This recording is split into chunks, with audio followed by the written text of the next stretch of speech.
Comenzaremos con la revelación, el mazazo demoledor que ha sacudido los cimientos de uno de los clanes más venerados y a la vez vilipendiados de la televisión española. Lo que están a punto de escuchar no es solo una crónica de chismes o un rumor fugaz. Es la historia de una agresión brutal, un silencio forzado y la presunta complicidad de un imperio de apariencias que hasta hoy se creía inquebrantable. Esta es la verdad que por fin se atreve a salir a la luz, golpeando con la fuerza de un rayo a Terelu Campos en el que quizás sea el peor momento de su vida pública, cuando las sombras se ciernen sobre su nombre.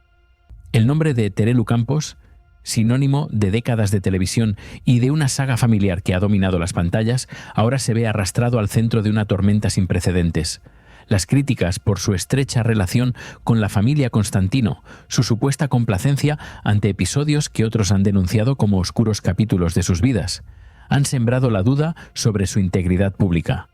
Así, esta nueva y gravísima acusación se cierne sobre ella como una espada de Damocles, prometiendo demoler la fachada cuidadosamente construida de su personaje televisivo y personal.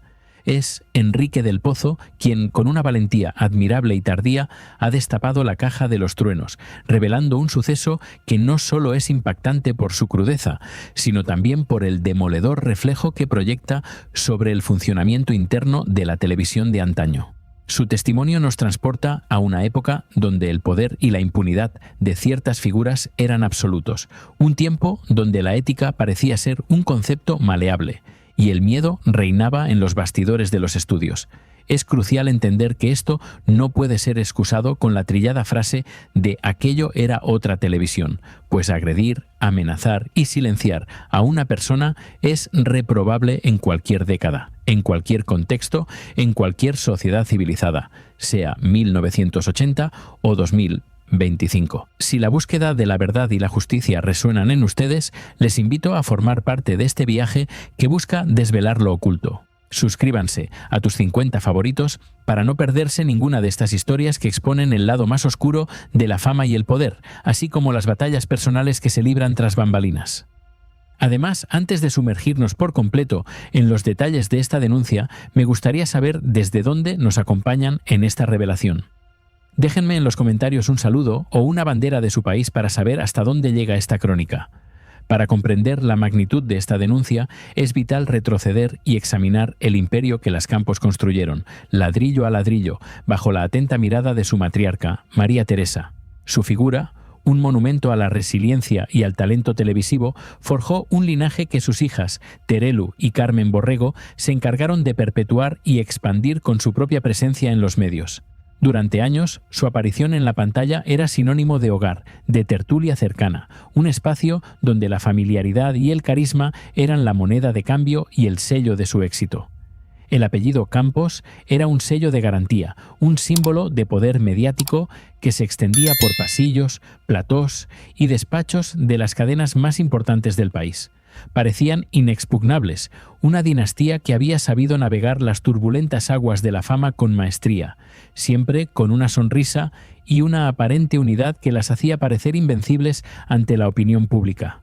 Nadie se atrevía a cuestionar la cohesión de ese bloque, ni la autoridad moral que en ocasiones se arrogaban para juzgar las vidas ajenas con contundencia.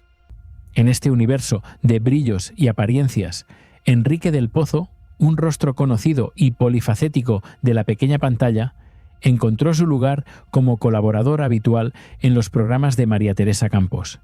Él no era un extraño en ese entramado, sino parte de ese círculo íntimo, alguien que conocía las dinámicas internas y las jerarquías tácitas que gobernaban aquel ecosistema televisivo.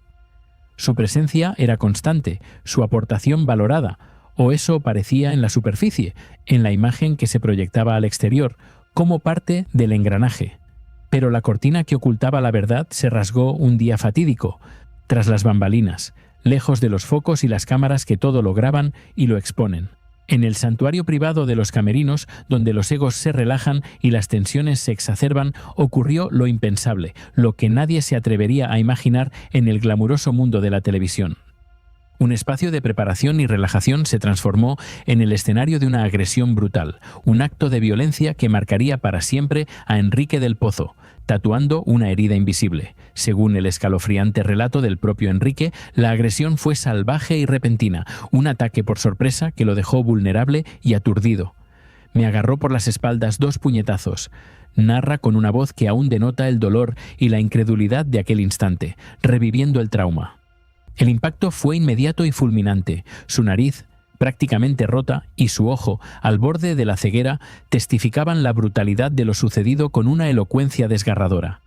No fue un simple altercado, sino una embestida despiadada que pudo haber tenido consecuencias irreversibles para su salud y su carrera. Y el agresor, la sombra que se cernió sobre él en ese momento de horror, no era un desconocido, sino una figura pública con la que compartía plató. Enrique del Pozo no dudó en señalar directamente a Jimmy Jiménez Arnau, un personaje ya fallecido, pero cuya memoria ahora se ve manchada por esta gravísima acusación que reabre viejas heridas. La identidad del agresor añade una capa más de sordidez al asunto, pues Jiménez Arnau, con su personalidad controvertida, era una figura bien conocida en el medio, y su relación con la familia Campos no era un secreto para nadie en la industria. Lo más grave, sin embargo, no fue solo la agresión en sí, sino lo que vino después, el intento sistemático de borrar la verdad, de silenciar al agredido para proteger una imagen. La maquinaria del poder se puso en marcha con una eficacia aterradora, tejiendo una red de coacción. Yo recibí la llamada de María Teresa Campos, de parte de sus hijas, diciéndome que si iba a denunciar sería fulminantemente despedido y que me costaría muchísimo encontrar trabajo, confiesa Enrique del Pozo, revelando el verdadero alcance de la extorsión moral y profesional. Esta amenaza, proferida por una de las voces más influyentes del panorama televisivo, no era una advertencia casual, era un ultimátum, una sentencia laboral que se cernía sobre él como una losa. En aquel entonces, con el peso de la familia Campos en la industria, sus palabras tenían la fuerza de un decreto inquebrantable, capaz de destruir carreras. Se jugaba su sustento, su futuro, su capacidad para seguir trabajando en el único medio que conocía y amaba, lo que lo obligó a tomar una decisión desgarradora entre la justicia y la supervivencia. El miedo, ese sentimiento paralizante que ahoga la voz y nubla la razón, se apoderó de Enrique del Pozo, sumiéndolo en una profunda angustia. Reconoce, con la sinceridad de quien ha cargado un peso insoportable durante años, que dejó pasar la agresión sin denunciar, cediendo a la presión. El terror a la represalia, haberse vetado y marginado de la industria, fue más fuerte que su deseo de justicia personal. Incluso, en un intento desesperado por proteger a sus seres queridos de la cruda realidad, ocultó lo sucedido a su propia madre, manteniendo en secreto el tormento que padecía. Este incidente, oculto durante tanto tiempo, saca a relucir una dolorosa paradoja que Terelu Campos, y por extensión su familia, encarnan con una alarmante recurrencia: el doble rasero. Aquellos que, en público, han alzado la voz contra la violencia y el maltrato, que han defendido causas y supuestas víctimas con fervoroso entusiasmo, parecen haber silenciado y amenazado a una víctima real en su propio entorno, revelando una cruda contradicción. La hipocresía se erige como un muro, separando sus discursos públicos de sus acciones privadas con una distancia abismal. No es la primera vez que la ética de Terelu Campos se pone en entredicho, ni que se le acusa de aplicar una moralidad a medida para su propio beneficio o el de su círculo. Recordamos a Carlota Corredera, otra figura mediática que, al igual que Terelu, ha sido señalada por esa misma tendencia a juzgar a unos con vara de hierro y a otros con guante de seda, creando un desequilibrio moral. La competición por ser la reina del doble rasero es feroz, y en ella estas dos personalidades parecen ir a la par, acumulando reproches y alimentando la desconfianza del público, que ya no distingue el papel de la persona. La herida física de Enrique del Pozo sanó con el tiempo, pero la cicatriz de la amenaza y el silencio impuesto permaneció, una sombra constante sobre su trayectoria profesional y personal. La llamada de María Teresa Campos, transmitiendo el mandato de sus hijas, se grabó a fuego en su memoria, un recordatorio constante del poder despiadado que puede ejercerse en los pasillos de la televisión. No era solo una agresión, sino una lección cruel sobre la fragilidad de la justicia en un mundo dominado por influencias y apariencias. Así, mientras el clan Campos continuaba su ascenso, consolidando su imagen de matriarcado inquebrantable y figura insigne de la pequeña pantalla.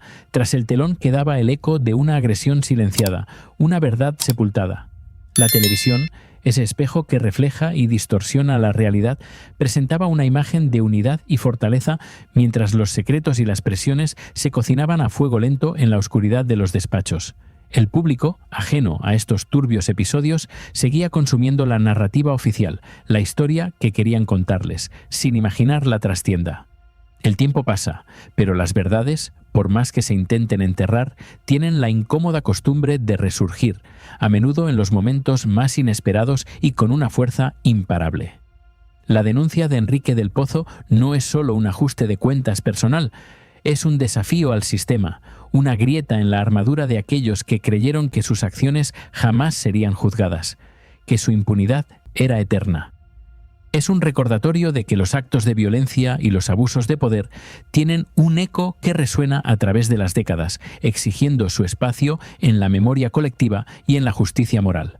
Hemos desentrañado la primera capa de este oscuro relato, la agresión que marcó a Enrique del Pozo y el silencio impuesto por la mano de hierro de un imperio televisivo. Pero la historia no termina aquí, pues las ramificaciones de esta trama se extienden hasta el presente, revelando un patrón de intimidación que ha perdurado a lo largo de los años, mutando pero nunca desapareciendo. Prepárense, porque la segunda parte de esta crónica nos sumergirá aún más profundo, donde el pasado vuelve para confrontar a las Campos con su propia historia de luces y sombras. Y si la primera parte de esta historia nos sumergió en la crueldad de una agresión silenciada y el inicio de un encubrimiento que se tejía en las entrañas de la televisión, lo que ahora desvelaremos nos mostrará cómo la sombra de la intimidación no fue un suceso aislado, sino un patrón inquietante que se extendió a lo largo de los años, mutando pero nunca desapareciendo. Enrique del Pozo, con su voz firme y la experiencia de las décadas, nos arrastra a un presente que replica los fantasmas del pasado, revelando que el miedo, en ocasiones, no es un recuerdo, sino una amenaza viva y latente. La verdad, a menudo, es una criatura insistente que se niega a permanecer enterrada bajo el peso de la fama y el poder, especialmente cuando la dignidad de una persona ha sido pisoteada sin contemplaciones ni remordimientos. Y en este caso se ha hecho con un ensañamiento premeditado. El tiempo, ese implacable juez que todo lo coloca en su sitio, obró su magia y el destino quiso que Enrique del Pozo y las Campos volvieran a coincidir, años después de aquel funesto episodio en los camerinos. Tras un periodo lejos de los focos, nuestro protagonista regresó a España desde Italia, reintegrándose en el torbellino televisivo en el programa Viva la Vida, un espacio que, paradójicamente, prometía celebrar la vida. Este reencuentro no fue una casualidad del destino, sino una encrucijada que volvería a poner a prueba su resiliencia y su determinación, enfrentándolo de nuevo a la sombra de su pasado más traumático, ese que creyó haber dejado atrás para siempre en su lucha por la supervivencia. En aquel nuevo escenario, Viva la Vida, Terelu Campos era una de las figuras prominentes y, según el testimonio de Enrique del Pozo, su influencia seguía siendo un factor dominante en las dinámicas del programa. Lo que añade una capa de complejidad y preocupación es la presencia de Raúl Prieto, director del formato en aquel entonces, a quien del Pozo identifica como un protector del clan Campos. Esta conexión, lejos de ser un detalle menor, sugiere una estructura de poder bien enraizada, capaz de extender su influencia y control sobre los colaboradores y las narrativas que se gestaban día tras día en ese espacio televisivo, un verdadero caldo de cultivo para la tensión. Fue en este contexto, y en una ocasión que parece salida de un guión de película de intriga, cuando el director convocó a Enrique del Pozo a un despacho, no sin antes asegurarse de que todos sus compañeros de reunión abandonaran la sala. Allí, en la intimidad artificial de un despacho, se encontró frente a un trío imponente: Terelu Campos, su hija Alejandra Rubio y el ya mencionado Raúl Prieto. Lo que ocurrió en aquella habitación, según el escalofriante relato de Enrique, fue una nueva y flagrante demostración de poder, una táctica intimidatoria que buscaba silenciarlo de nuevo, y con más contundencia si cabe, para que la verdad nunca saliera a la luz. Se me amedrentó, se me amenazó, diciéndome que si yo hablaba de esto sería despedido también. sentencia Enrique del Pozo, rememorando el momento con una mezcla de indignación y de una quietud que solo la perspectiva del tiempo permite. La escena es aterradora, una repetición calcada de la coerción sufrida años atrás, pero esta vez con la participación activa de una nueva generación, Alejandra Rubio. Este detalle es crucial, pues desvela un patrón de comportamiento que, lejos de ser un vestigio de otras épocas, parece haber sido transmitido y perpetuado en el seno de la familia Campos, convirtiéndose en una parte integral de su modus operandi, en una herencia que se transmite de generación en generación. Lo verdaderamente estremecedor de esta nueva denuncia es que no estamos hablando de hechos acaecidos en un pasado remoto, sino de episodios de intimidación que tuvieron lugar hace relativamente poco tiempo, en un programa de gran audiencia y bajo la supervisión de un director de renombre. Esto pulveriza cualquier intento de minimizar la gravedad del asunto apelando a un contexto diferente o a otras sensibilidades. La agresión moral, la coacción para mantener el silencio, es una afrenta a la dignidad humana que no entiende de años ni de cambios sociales. Sigue siendo una agresión y una vergüenza pública. La implicación de Alejandra Rubio, en aquel entonces una joven en ascenso en el panorama televisivo, añade una capa más de preocupación a este sombrío retrato. Demuestra que, de ser ciertas las acusaciones, esta clase de comportamientos, propios de narrativas oscuras, no solo se mantienen, sino que se transmiten de generación en generación, cimentando una cultura de silencio y control. La perpetuación de estas prácticas en el seno de una familia que a menudo se erige como referente moral es un golpe devastador para su credibilidad, un hecho que no se puede pasar por alto ni barrer bajo la alfombra de la indiferencia. Enrique del Pozo, con una resolución que solo la convicción de la verdad puede otorgar, advierte: «Yo ya con 68 años no me voy a callar». Esta declaración no es solo un acto de valentía individual, es un desafío frontal a un sistema que durante años ha permitido que ciertos personajes actúen con total impunidad, sin temor a las consecuencias. Es el grito de quien ha soportado demasiado, el rugido de la justicia que se alza contra las cadenas del miedo, que se niega a callar por más tiempo, a seguir siendo una víctima silenciada de los poderosos. Sus palabras no dejan lugar a dudas sobre la extensión de la persecución que asegura haber sufrido. Se me ha vetado, se me ha castigado, se me ha amenazado. Sentencia con la claridad de quien ha vivido la injusticia en carne propia. Y lo más impactante es la conclusión a la que llega. Las que están dirigiendo este cotarro directamente son Terelu Campos y Carmen Borrego.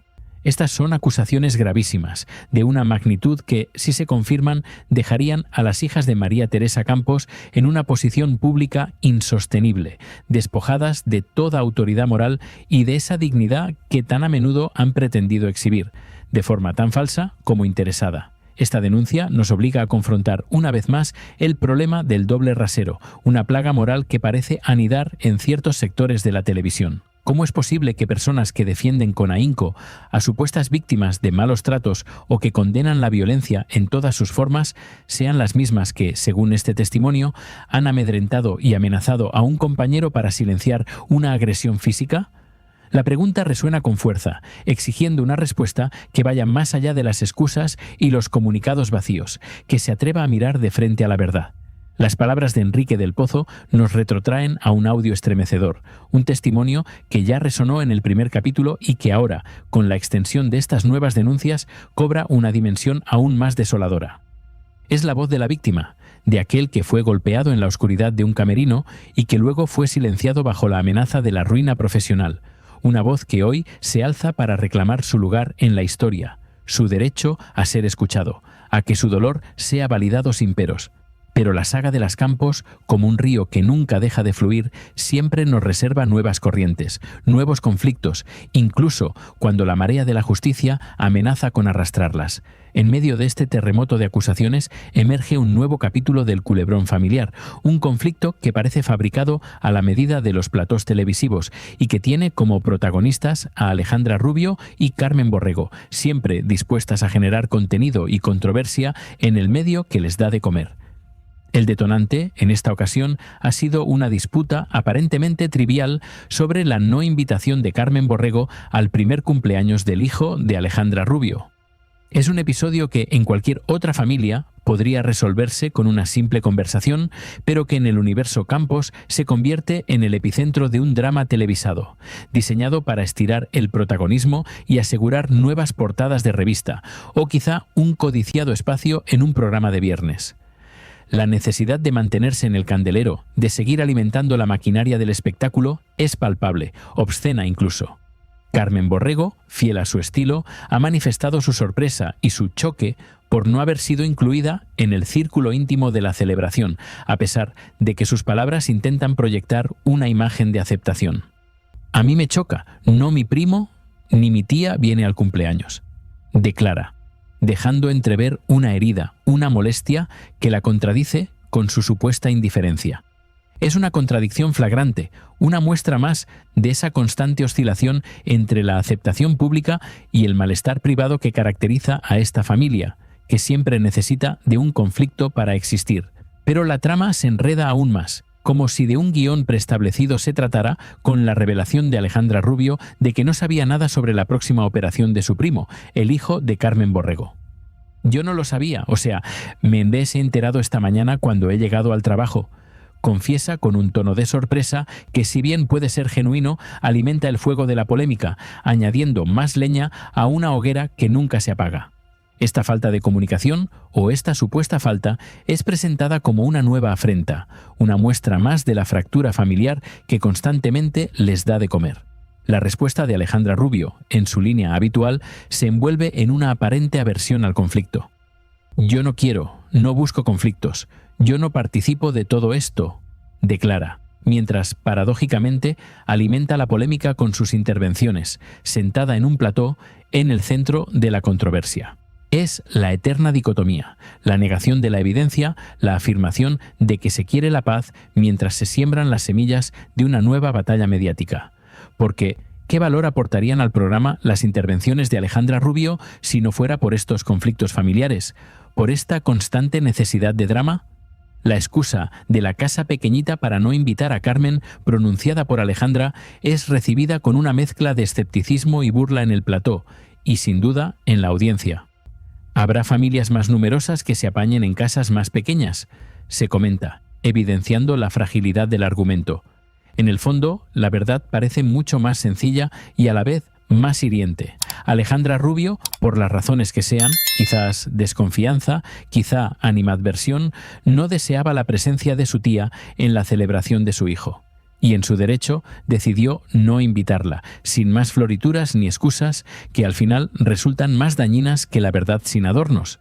Es cierto que uno tiene el derecho de invitar a quien desee a su evento personal, y en ese aspecto la sinceridad, por cruda que sea, es preferible a la hipocresía. Es una lección que esta familia, tan acostumbrada a las máscaras y a los guiones preestablecidos, parece haber olvidado, siempre eligiendo la vía del drama y la justificación enrevesada. La transparencia, en este caso, brillaría por su ausencia, eclipsada por la necesidad de mantener el espectáculo, de seguir siendo relevantes a cualquier precio, incluso al de su propia dignidad, lo que a estas alturas ya no sorprende a nadie. La reflexión final de Enrique del Pozo sobre el doble rasero resuena con una fuerza demoledora en este panorama de contradicciones y artificios.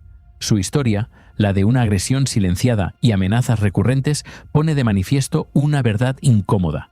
La industria del entretenimiento, a menudo, exige un precio muy alto, uno que puede costar la integridad personal y la salud mental.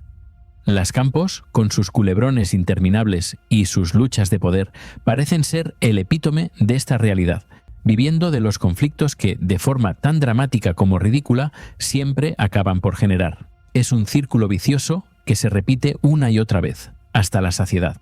Hemos llegado al final de esta profunda inmersión en la vida oculta de Las Campos, y en el calvario de Enrique del Pozo, una historia que ha desvelado capas de manipulación, silencio y hipocresía que van más allá de lo imaginable. Su testimonio, ese hilo conductor que ha tejido esta narrativa, nos obliga a reflexionar sobre la verdadera cara de la fama, los costes invisibles de la exposición pública y la importancia de alzar la voz frente a la injusticia. Si esta crónica ha resonado en ustedes, si sienten la necesidad de que la verdad prevalezca y que nadie se quede en silencio, les pido por favor que se suscriban a Tus 50 favoritos y activen la campanita. Su apoyo es la única manera de seguir desvelando estas historias, de iluminar las sombras y de recordar que, por muy poderosas que sean las apariencias, la verdad siempre acaba encontrando